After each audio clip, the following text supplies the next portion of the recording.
ஆனால் அடுத்து போவோம்.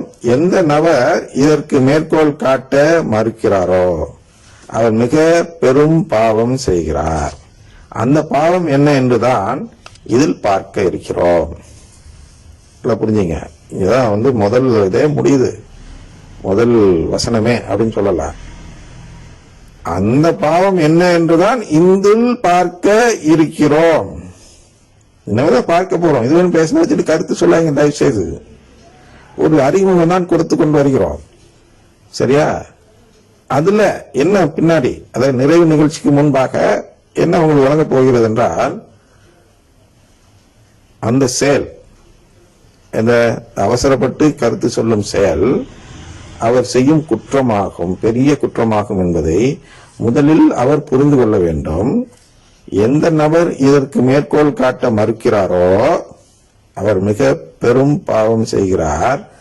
அந்த பாவம் என்ன என்றுதான் இதில் பார்க்க இருக்கிறோம். எனவே கவனமாக பாருங்கள்.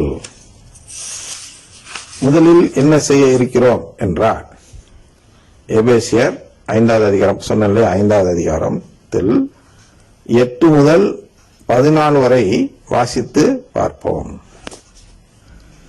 ஒரு காலத்தில் இருளாக இருந்த நீங்கள் இப்போது ஆண்டவரோடு இணைந்து ஒளியாய் இருக்கிறீர்கள்.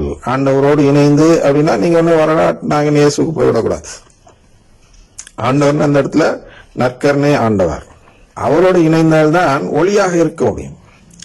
ஒளி என்றால் என்ன? ஒளி வழியை காட்டும். எந்த வழி? மீட்பு பெறும் வழி.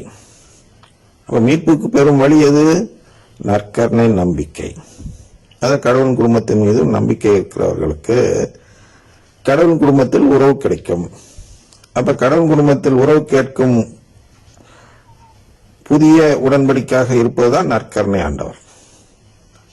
அந்த உடன்படிக்கையோடு இணைந்து அப்படின்னா உறவு கேட்கும் நபர்களோடு இணைந்துட்டான அது ஒளியாய் இருக்கிறீர்கள்.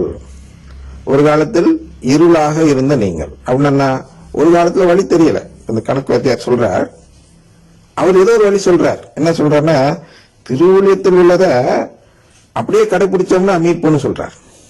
அதனாலதான் பெந்தோஸ்காரங்களை பாத்தீங்கன்னா, பெந்தோஸ் சபைகளில் ஞாயிற்றுக்கிழமைகள் வெள்ளாடை அணிந்து போவார்கள். ஏன்னா மீட்கப்பட்டவர்கள் வெள்ளாடை அணிந்திருப்பார்கள் திருவள்ளுப்பாட்டில் சொல்லியிருக்கு. உருவகமாக வெள்ளாடைனா வெண்மை என்பது தூய்மை. தூய்மையான உள்ளம் படைத்தவர்களுக்கு ஒரு உருவகம். தூய்மையான உள்ளம் படைத்தவர் மீது இறங்கக்கூடிய தூய் ஆவியானவர். திருமுழுக்கின் பொழுது அந்த ஃபாதர் அந்த துணி, வெள்ளை துணியை வைத்து அந்த குழந்தை மேல வைத்து இந்த வார்த்தையை சொல்வார். இன்று முதல் வெள்ளாடை அணிந்து கொள்ளுன்னு சொல்லும் பொழுது அதன் பொருள் என்னவென்றால், இன்று முதல் உனக்கு தூயாகி இறங்கிவிட்டார், அவரை அணிந்து கொள் அப்படிங்கிறதுக்கு சொல்றார். இதனுடைய உருவகமாக இருக்கக்கூடிய அந்த வார்த்தையை எடுத்துக்கொண்டு அவர்கள் லிட்டரலா வெள்ளாடை அணிந்துகிறோம் போட்டுக்கிறாங்க. வெள்ளாடை அணிந்தவர்கள் மீட்பு பெறுவார்கள்னா இப்ப எல்லா அரசியல்வாதிகளும் தானா மீட்பு பெற்றுவார்களே. அதனால் அது போன்று இருப்பவர்களுக்கு என்ன, எதுக்கு இதெல்லாம் செய்யறோம் அப்படின்னு பொருள் புரியாதவர்கள் எல்லாம் இருளில் இருப்பவர்கள். எதுக்கு, ஏன் கடவுள் இதை சொல்லி இருக்கிறார், என்ன மறைபொருள் இதில் இருக்கிறது என்று புரிந்தவர்கள் ஒளியின் மக்கள். அப்ப நம்ம ஏன் இதெல்லாம் புள்ளி சொல்லியிருக்காருன்னா, நற்கருணையில இணையத்துக்கு தான் திருவுளியமே தந்திருக்கிறார் என்று தெரிந்து கொண்டவர்கள் ஒளியாய் இன்று மாறிவிட்டார்கள். இதற்கு முன்பு ஒரு காலத்தில் இருளாக இருந்தார்கள். அதான் சொல்லு, ஒரு காலத்தில் இருளாக இருந்த நீங்கள் இப்பொழுது ஆண்டவரோடு இணைந்து, நற்கருணை ஆண்டவரோடு இணைந்து ஒளியாய் இருக்கிறீர்கள். ஆகவே ஒளி பெற்ற மக்களாக வாழுங்கள். ஒளி பெற்ற மக்கள் என்ன? இந்த வழி தெரிந்த மக்களாக வாழுங்கள். ஏனெனில் ஒளியே எல்லா நன்மைகளையும் நீதியையும் உண்மையையும் விளைவிக்கிறது. எல்லா நன்மை, எல்லா நீதி, எல்லா உண்மை அப்படின்னு வரும்போது நீங்க இந்த உலகத்துல இருக்க நன்மை, இந்த உலகத்துல இருக்க நீதி, இந்த உலகத்துல இருக்க உண்மை அப்படின்னு போகக்கூடாது. எல்லாம் அப்படின்னா விண்ணக நன்மை எது? அந்த உறவு பெறுவது. விண்ணக நீதி எது? அந்த உறவை கேட்டு பெறுவது. கேட்காமல் பெறுவது அநீதி. கேட்டு பெறுவதுனா நற்கருணை மூலமாக உடன்படிக்கை செய்யும்போது நாம் கேட்கிறோம், அதன் மூலமாக பெறுகிறோம். அது நீதியின் அடிப்படையில் பெறுகிறோம். அவர்களாம் கேட்கல, இன்னைக்கு நற்கருணை வெறும் அப்பன்னு சொல்றவங்க நாளைக்கு வந்து அவங்களும் எனக்கு கொடுக்க ஆண்டவரை நிற்கும் போது அவங்க அநீதியான முறையில் கேட்கிறார்கள் என்று பொருள்படும். அதுபோன்று உண்மையையும், எல்லா உண்மையும்னா விண்ணக உண்மை எது? கடவுள் குடும்பம் என்று ஒன்று இருக்கிறது, அதற்காக கடவுள் உறவு தரப் போகிறார். இந்த உண்மை, அந்த ஒளி உங்களிடத்தில் இருந்தால்தான் எது? அந்த அறிவு, அந்த ஞானம், அந்த புரிதல் அப்படி வச்சுக்கோ. ஞானம் அறிவுலாம் கொஞ்சம் பெரிய விஷயம். ஒரு புரிதல் உங்களிடம் இருந்தால்தான் இந்த எல்லா நன்மையும், எல்லா நீதியும், எல்லா உண்மையும் விளைவிக்கும்.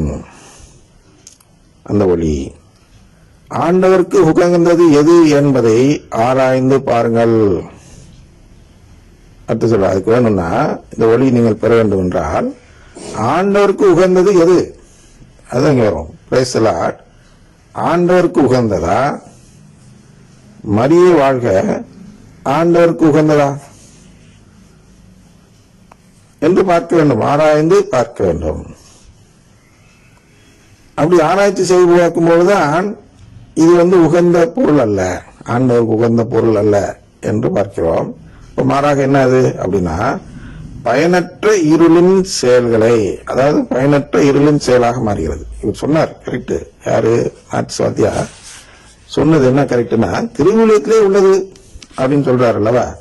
திருவிழியத்தில் உள்ளதுதான். அது பயனுள்ள செயலா, மீட்பு தரும் செயலா? மீட்பு தரும் செயல்னு திருவிழியம் கூறுவது எதை? யோவான் 6:53. அதை பார்க்க வேண்டும். அங்கதான் சொல்றார், நீங்க இதை செய்யலன்னா உங்களுக்கு வாழ்வு கிடைக்காதுன்னு சொல்றார். மற்ற இடத்துல எல்லாம் எதையோ உலட்டிட்டு போவார், டைரக்டா பாயிண்ட் வர மாட்டார். உண்மையிலும் உண்மையாக சொல்லுகிறார். உண்மையிலும் உண்மை என்னன்னா, இதை அப்படியே லிட்டரல் மீனிங்கா இருக்கணும், உருவகம் அல்ல. மற்ற எல்லாம் உருவகம். உண்மையிலும் உண்மையாக என்று எங்கெல்லாம் பயன்படுத்துகிறாரோ அங்கெல்லாம் உருவகம் இல்லாமல் பேசினார் என்று பொருள். அப்ப உண்மையிலும் உண்மையாக சொல்கிறேன், மானிட மகனுடைய சதையை புசித்து அவருடைய ரத்தத்தை குடித்தால் ஒழிய நீ வாழ்வு பெற முடியாது. பெறலாம் அப்படின்லாம் சொல்ல, பெற முடியாது. இது மாதிரி அவர் சொல்லியிருக்க வேண்டும். எதுக்கு? பிரைஸ் தி லார்டுக்கு. நீ பிரைஸ் தி லார்ட் சொல்லவில்லை என்றால் நீ வாழ்வு பெற முடியாது. அப்படி மேற்கோள் காட்டணும். ஏதோ இடம் பெற்று விட்டது, அதுதான் 1000 எல்லாமே இடம் இருக்க. இனிமை மிகு பாடல் படிச்சு பாத்தீங்கன்னா அதுல இல்லாத செக்ஸ் வார்த்தையே கிடையாது. அதுக்காக அதெல்லாம் இயேசு செய்ய சொன்னா செய்யலாமா? இருக்குங்கிறதுக்காக கிடையாது. அதுல மீட்புக்கு வழி சொல்கிறதா, ஒளியாக அது இருக்கிறதா? நீங்கள் சொல்லும் கருத்து எனக்கு இந்த நன்மைகளையும் நீதியையும் உண்மைகளையும் விளங்க வைக்கக்கூடிய ஒரு வார்த்தையாக இருக்குன்னா அது மறைக்கக்கூடிய வார்த்தையாக இருக்கிறது. பிரைஸ் தி லார்ட்ங்கிறது நற்கருணை நம்பாதவர் பயன்படுத்தும் ஜெபம்.